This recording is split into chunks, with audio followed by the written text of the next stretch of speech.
our dollar rally that Mommy and me made,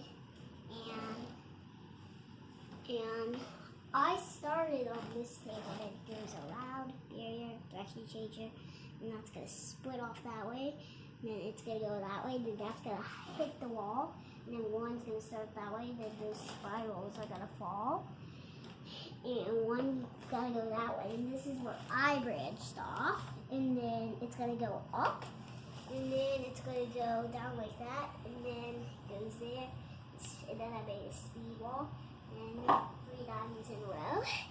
And now let's knock it down. All right, I'm really proud of this, so I'm very excited to knock it down, especially for right there. Right now, it's gonna be awesome. I hope it works.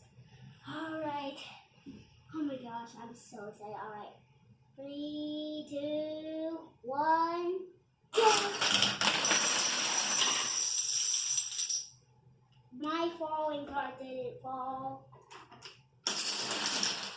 Man, I can't believe that didn't work on this part. It just didn't hit it high enough.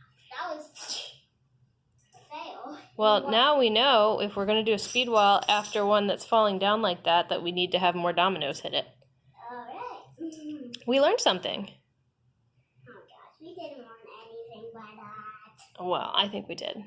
Well, we didn't. Okay. Well, I liked it. Good job, bud. Thanks for watching. For watching.